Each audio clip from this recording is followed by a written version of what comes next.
Corona के मामले हर दिन लगातार बढ़ते जा रहे हैं। देश में तीसरी लहर तेजी से बढ़ रही है। चुनाव आयोग ने 15 जनवरी तक रैलियों, रोड शो और इन सभी तरह की चीजों पर पाबंदी लगा दी है। लेकिन यूपी के प्रयागराज में 14 जनवरी से शुरू होने वाले माघ मेले की तैयारियां जोरों शोरों से चल रही हैं। एबीपी न्यूज पूछ रहा है कि क्या कोरोना सिर्फ चुनावी रैलियों से ही फैलेगा? ऐसे मेलों से नहीं। और आस्था का जीवन में बड़ा महत्व है, ये हम सब जानते हैं, लेकिन आस्था तभी रहेगी जब जीवन रहेगा। तो क्या ऐसे मेलों को आयोजित करने की परमिशन इस वक्त दी जानी चाहिए? क्योंकि मेले में हमने देखा है, गंगा सागर मेले में भी कोरोना का विस्फोट हुआ है, वहां भी पश्चिम बंगाल में साधु पॉजिटिव पाए जा रहे हैं। तो क्या इस मेले को इस वक्त के लिए रद्द नहीं कर देना चाहिए? बिल्कुल, ये बड़ा सवाल लगातार बना हुआ है। प्रयागराज में माघ मेला शुरू होगा 14 जनवरी से, लेकिन उसके लिए देखिए श्रद्धालु देश के कोने कोने से अभी से आना भी शुरू हो चुके हैं। मतलब कोरोना का खतरा तेजी से बढ़ रहा है। यूपी चुनावी राज्य है, वहां पर ऐसे आस्था के मेले का सियासी मतलब भी होता है। संवाददाता मोहम्मद मोइन की रिपोर्ट देखिए। संगम नगरी प्रयागराज में 14 जनवरी को जब माघ का मेला शुरू होगा तो रोजाना की स्थिति क्या होगी, उसका अंदाजा इसी से लगाया जा सकता है कि इस वक्त हम माघ मेला क्षेत्र में मौजूद हैं और आप यहां देख सकते हैं कि किस तरीके से जो श्रद्धालु हैं वो झुंड का झुंड बना करके यहां पर एक साथ इकट्ठे आते हैं, संगम में स्नान करते हैं, पूजा अर्चना करते हैं, संतों का दर्शन करते हैं। तो इसी तरीके से लोग झुंड बना करके यहाँ पर आते हैं। जो लोग यहाँ पर आए हुए हैं हम उनसे बात करते हैं, जानने की कोशिश करते हैं। बताइए, कहाँ से आप लोग आए हुए हैं? महाराष्ट्र से। अच्छा, एक बताइए कि एक तरफ तो कोरोना इतना तेजी से बढ़ रहा है, आप लोग इतनी बड़ी, कितने लोग आए हैं एक साथ? 100 आदमी हैं। 100 आदमी एक साथ आए हुए हैं। तो आप लोगों को कोरोना से डर नहीं लगता है? नहीं लगता है। नहीं लगता है? क्यों? कोई डर भी नहीं है इधर उधर। तो आपको भी डर नहीं लगता? नहीं लगता सर, नहीं लगता हमारे को डर। हमारे भगवान पे आस्था है हमारी। लेकिन कोरोना ये पहचानेगा थोड़े कि आप आस्था के लिए आए हैं या कैसे आए हैं? नहीं सर, हम हमारे प्रिकॉशन में है ना सब जन। अच्छा। वहाँ से वहाँ तक हम सब मास्क लगा के आ रहे हैं। अभी भी तमाम लोग देखिए ये सामने खड़े हुए हैं, इन्होंने मास्क नहीं लगा रखा है। कई और लोग हैं पीछे, देखिए इन्होंने भी मास्क नहीं लगा रखा है जो है वो। तो है मास्क सबको लगाने, वहाँ से वहाँ तक सब मास्क लगा के आ रहे हैं। आप बताइए, आपने भी नाक खुली रखी हुई है, डर नहीं लगता कोरोना से? नहीं, अबे लगाए वाला है। हाँ। तो लगता नहीं कि ऐसे टाइम पे घर रहना चाहिए था, वो ज्यादा जरूरी होता है? कौन बोल रहा था पीछे से, आप बताइए कौन कह रहा था अभी कि भगवान बचाएंगे? आप बोल रहे हैं, बताइए। हाँ, क्या चीज, क्या कहना है? ईश्वर से भगवान, ईश्वर बचाएंगे, भगवान बचाएंगे। हाँ, भगवान बचाएंगे। हाँ, भगवान बचा, हमारा विश्वास है भगवान से, हम हमारे को बचाएंगे वो। तो देखिए, श्रद्धालु इतने बेखौफ हैं कि कह रहे हैं कि हमें कोरोना से डर नहीं लगता। अब हम आपको दिखाते हैं कि माघ मेले में किन किन दिन जुटेगी श्रद्धालुओं की भारी भीड़। कुछ अहम तारीखें हैं इस माघ मेले की, वो हम ग्राफिक्स के जरिए आपको बताना चाहेंगे कि किस किस दिन भारी भीड़ हो सकती है। 11 ये तो है हरिद्वार में कुंभ मेला कब कब हुआ था। पिछला कुंभ मेला 17 अप्रैल 2021 को हुआ था, वो रद्द कर दिया गया था क्योंकि यहाँ पर 2757 केस सामने आ गए थे। और इससे पहले 14 अप्रैल 2021 को तीसरा शाही स्नान था, उसमें 1953 केस सामने आए थे।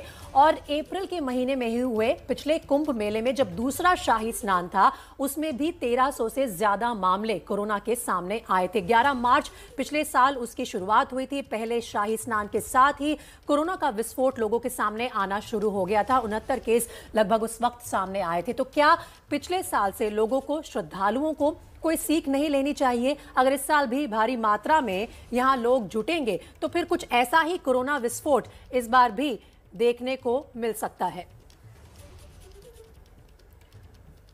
देखिए, 47 दिन लंबा आयोजन प्रयागराज माघ मेले का 14 और 15 जनवरी शुरुआत होगी, यानी कि मकर संक्रांति से शुरुआत होगी और माना जाता है मकर संक्रांति के दिन भारी भीड़ जुटेगी। 17 जनवरी की बात करें, पौष पूर्णिमा के दिन भी भारी भीड़ जुटने के आसार हैं। अभी से लोगों का पहुंचना भी शुरू हो चुका है और विशेषज्ञ ऐसा मानते हैं कि इस माघ मेले में कोरोना का विस्फोट हो सकता है। 1 फरवरी की बात करें, मौनी अमावस्या, जिस दिन स्नान करने के लिए श्रद्धालु पहुंचते हैं अलग अलग घाटों पर, 47 दिन ये लंबा आयोजन चलेगा।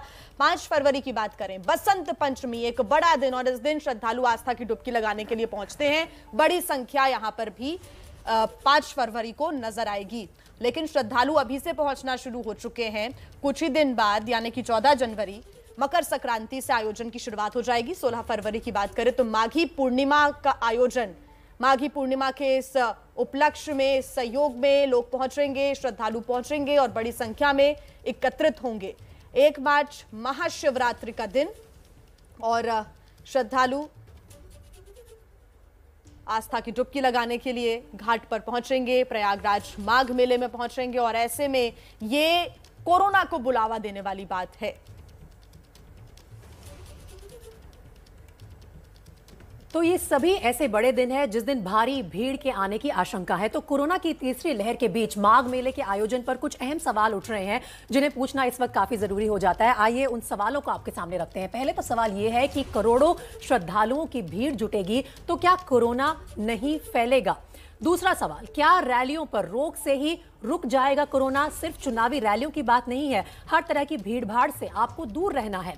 तीसरा सवाल, तीसरी लहर के बीच क्यों लग रहा है आस्था का मेला? क्या हमारे नेता, क्या हमारे कोर्ट इस पर कोई फैसला नहीं ले सकते? चौथा सवाल, क्या हरिद्वार कुंभ से फैले कोरोना से कोई सीख नहीं ली गई? पिछले साल हमने देखा था किस तरह 2000 से ज्यादा मामले आए थे कुंभ मेले के दौरान। तो माघ मेला इस साल क्या टाला नहीं जा सकता? पांचवा सवाल, क्या माघ मेला आयोजन के पीछे सियासी गणित है, चुनावी माहौल है? और उत्तर प्रदेश बहुत बड़ा प्रदेश है जहां चुनाव होने वाले हैं। क्या आस्था को आगे रखकर लोगों की जान पर कहीं ना कहीं सियासी गणित को देखते हुए दांव पर लगाया जा रहा है? इन सभी सवालों के जवाब देने होंगे हमारे अधिकारियों को और खासतौर पर नेताओं को। क्यों माघ मेले के आयोजन की इस बार परमिशन दी गई है?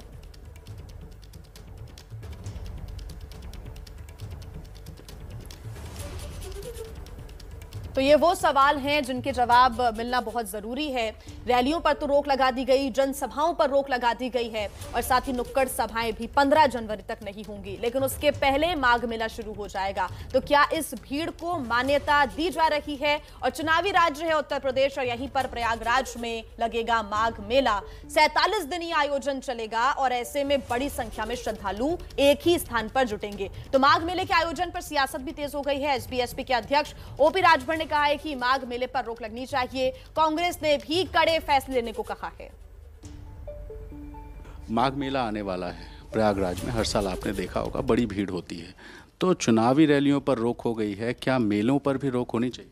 अब इसको चुनाव आयोग को संज्ञान में लेना चाहिए। जिस तरह हमारे देश के प्रधानमंत्री और चुनाव आयोग को पीएमओ दफ्तर बुला करके समझाया है। आप क्या मानते हैं? नहीं, हम तो मानते हैं उस पर रोक लगनी चाहिए। वहाँ भी कुंभ मेले में कोई रोक नहीं सकता है कि अब यहाँ 5 लोगों से ज़्यादा नहीं चल सकते, तो वहाँ कितने लोगों को अनुमति मिलेगी नहाने के लिए? तो अगर उससे निजात पाना है तो देखिए, हम लोगों ने देखा कि जैसे उत्तराखंड में रोक के बाद भी वहाँ लाखों लोग इकट्ठा हो गए। तो आस्था से जुटे हुए लोग हैं, तो स्वाभाविक है कि जब चल देंगे तो चल देंगे, वहाँ कोई रोक नहीं सकता है। तो इस नाते अब उसकी व्यवस्था सरकार कैसे करती है, चुनाव आयोग कैसे करता है, अब उनके ऊपर निर्भर करता है। कोरोना राजनीतिक, धार्मिक या सामाजिक कार्यक्रम को देख करके नहीं आता है। इसकी निश्चित गाइडलाइन का सरकार कठोरता से पालन कराए और इसमें किसी भी तरीके की धार्मिक राजनीति या सांप्रदायिक राजनीति किसी को भी नहीं करनी चाहिए। और विशेष रूप से सरकार को चाहिए कि बिना किसी भेदभाव के पूरी सतर्कता के साथ और जिम्मेवारी के साथ गाइडलाइंस का पालन कराएं। तो देखिए, सियासी गणित तो है ही कि माघ मेले के आयोजन पर खुलकर सामने क्यों नहीं आ रही हैं सारी ही पॉलिटिकल पार्टीज और क्यों नहीं रोक लग सकती। इस बीच एक बड़ी खबर आ रही है, आइए आपको वो दिखा देते हैं। ओम प्रकाश राजभर ने माघ मेले पर रोक लगाने की मांग की है। पहले एक राजनेता हैं जो सामने आकर कह रहे हैं कि माघ मेले पर रोक लगानी जरूरी है, कोरोना की तीसरी लहर है। आस्था एक तरफ है, लेकिन लोगों की जान बचाना भी इस वक्त हमारे राजनेताओं की प्रायोरिटी होना चाहिए। ओम प्रकाश राजभर ने माघ मेले पर रोक लगाने की मांग की है। चलिए सीधा चलते हैं मेरे सहयोगी मोहम्मद मोइन के पास, जो प्रयागराज से हमारे साथ अब जुड़ रहे हैं। और मोइन, आपने बात की है वहां पर जो श्रद्धालु इकट्ठा हो रहे हैं उनसे, वो तो खुलकर सामने आ रहे हैं, बोल रहे हैं कि हमें तो डर नहीं लगता कोरोना से। तो ऐसे में लगता है कि कहीं ना कहीं अधिकारियों को मामला अपने हाथ में लेना चाहिए। माघ मेले में परमिशन दी है, कितनी भीड़ आनी शुरू हो गई और क्या कुछ आंकड़े बताए जा रहे हैं आने वाले दिनों में भीड़ किस तरह से बढ़ेगी?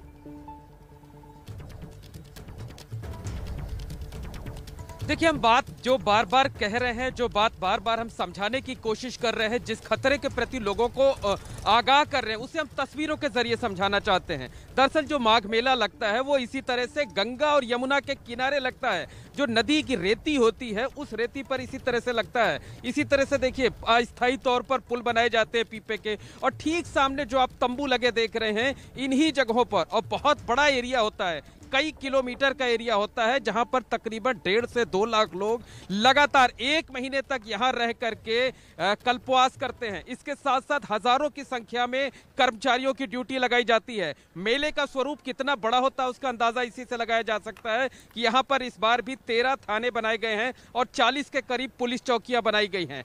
दावा यह जरूर किया जा रहा है कि 16 एंट्री पॉइंट बना दिए गए हैं, हर जगह चेकिंग की जाएगी और बिना मास्क के, बिना कोविड के दोनों डोज के टीकाकरण के, वैक्सीनेशन के सर्टिफिकेट के किसी को एंट्री नहीं दी जाएगी। लोग जुटना शुरू हो गए हैं। जो पूरा तंबुओं का शहर है वो आबाद हो चुका है। और आपको बता दें कि अभी जब हमने माघ मेले में एंट्री की तो कहीं पर कोई रोक टोक नजर नहीं आई, ना हमें किसी ने रोका, ना किसी दूसरे श्रद्धालुओं को, भीड़ को कहीं किसी को रोकते हुए, टोकते हुए हमें नजर आया। तो ये जो स्वरूप होता ना, इसमें व्यवहारिक तौर पर भीड़ को कंट्रोल कर पाना, कोई नियम बना देना, वो संभव ही नहीं है, क्योंकि खुले आसमान के नीचे कतई किसी को रोका नहीं जा सकता है। लोग कहीं से भी अंदर आ सकते हैं, और जब एक साथ लाखों की संख्या में श्रद्धालु आते हैं तो उन पर अंकुश लगा पाना, उनकी जांच कर पाना व्यवहारिक तौर पर संभव नहीं होता है। यही बात बार बार हम कह रहे हैं। समझा जा सकता है कि सरकार की अपनी मजबूरी है, चुनाव सिर पर है, वो लोगों की आस्था के साथ खिलवाड़ करके या आस्था पर रोक लगा करके अपने वोट बैंक को नहीं प्रभावित करना चाहेगी। ऐसे में जिम्मेदारी बनती है उन साधु संतों की कि वो पहल करें जो यहाँ माघ मेले में आते हैं, जिनके दर्शन करने के लिए, जिनकी पूजा अर्चना करने के लिए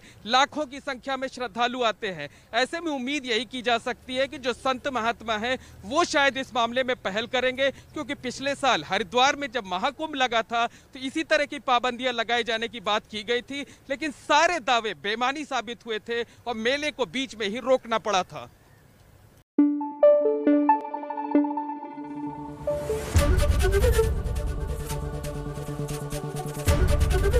एबीपी न्यूज आपको रखे आगे।